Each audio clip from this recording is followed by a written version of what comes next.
Like any person who's been found guilty of a crime and who's remanded to the custody, he will be brought presumably to the St. Tammany Parish Jail, just as he was held before, after his arrest. He'll be held at the St. Tammany Parish Jail. At some point in time, after sentencing, he will be turned over to the Department of Corrections for the state of Louisiana. With his law enforcement background, how will his life behind bars, how will that differ because of his background? Well, certainly he'll be in a secure environment. It's the obligation of the state of Louisiana to make sure that all inmates are protected and kept safe and have proper medical care. And so that obligation exists for Jack Strain as well as anyone else. Is it safe to say Jack Strain will die in jail following this? I'm not going to mention that. He's facing life in prison. So it's without benefit of probation or parole. What was the hardest part of this case for y'all? This has been a long journey. Well, I guess each of my assistant district attorneys could comment on that. I think the most important part of the case was the preparation. And a lot of preparation went into this case, a lot of hard work. And Jack Strain was a very powerful and influential individual. This was a high-stakes prosecution, and I'd like to commend these two prosecutors for their courage in taking on this case. And maybe that's the most distinguishing characteristic of this prosecution. Well, what do you think it says about the American justice system that a man who at one time was the highest law enforcement person in this parish for so long can be brought to justice as we've seen here today? Well, obviously, it shows that no one is above the law, but it also shows that our system, although not perfect, works. And there have been a lot of attacks, so to speak, on the criminal justice system and on those in law enforcement. And this prosecution shows that the system can police itself, that the system works, and that our citizens should have confidence in the American system of justice.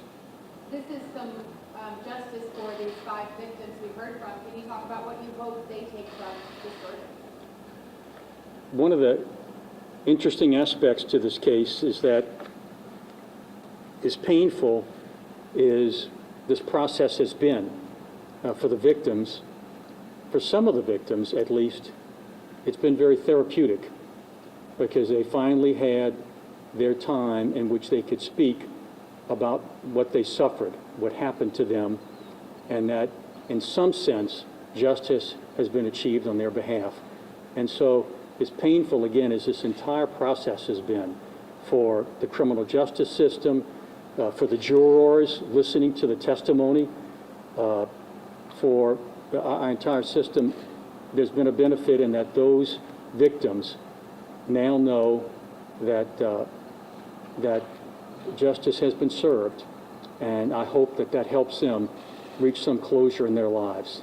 What do you think of Billy Gibbons' claim that this was a government conspiracy? It was a false claim. This was not I didn't conspire with my assistants, and they didn't conspire with the grand jury, and the grand jury didn't conspire with the IRS and all those other agencies and the Trilateral Commission or anybody else. So that's an argument that he made, and I'm not going to criticize that argument, but obviously the jury didn't believe it. The grand jury didn't feel that way.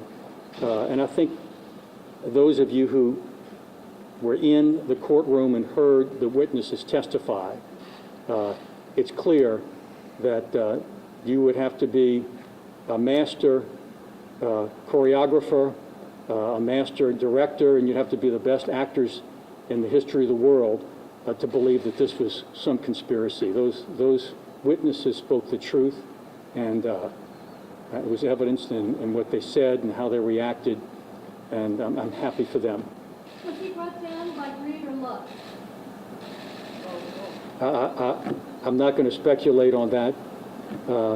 I think there was some argument by both of my assistants about that, and that's really a question for other people besides ourselves.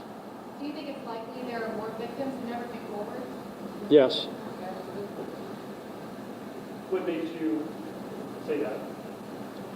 Well, there were some other victims that contacted us, and but we didn't feel that we needed them at this particular point in time. We felt we could achieve justice, and frankly, it's very painful for victims to testify in a public forum. And to the extent that we can save victims from going through that pain and still achieve the ends of justice, we felt that was the right thing to do. What would be your message to Jack String this evening?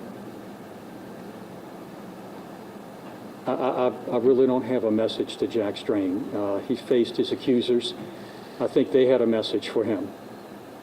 Or in this day and age, these types of cases, people expect to see DNA evidence, physical evidence. How difficult was that bar for you all to sort of hurdle and deciding to go forward with this? What was the determining factor to go forward with this case? What's so little physical evidence? Well, first off, let me say there was a lot of direct evidence. We had 5 individuals take the stand and testify, and it was clear by their testimony that they were telling the truth. However, it is correct that these incidences, some of them, happened many, many years ago, and that was a challenge for us as a prosecution team. But as a result of the hard work of these different law enforcement personnel, we felt that if we could corroborate their stories, and if some additional victims would arrive on the scene, then we would have a compelling case. And I think it was a convincing case. The jury certainly felt that way and returned a verdict, on the same day that that they were given their jury instructions. So these cases can be proven. And again, I want to commend the people in law enforcement and also these 2 assistants who worked very, very hard to corroborate the testimony of the witnesses. Were some of the victims that came forward, were they minors? Pardon? The other victims that came forward, were they minors? Yes. At the time of the allegation that they made, yes. Any other Can you questions? talk about the quick guilty verdict that the jury came through? Were you surprised? Yeah, I wasn't surprised because, again, the evidence was compelling. The evidence was overwhelming. The evidence was convincing. And I think the jury, frankly, took their time and analyzed the evidence that they had and discussed among themselves and came to the right conclusion. But those of you who watched the trial, you saw individuals who clearly were not fabricating evidence. They were not manipulated, and they were not manipulating the system. And the jury saw that, and with that overwhelming amount of evidence, they reached the conclusion, and there was no reason to spend another night or another minute considering the guilt or innocence. All right. Thank you very much. Good job, Warren.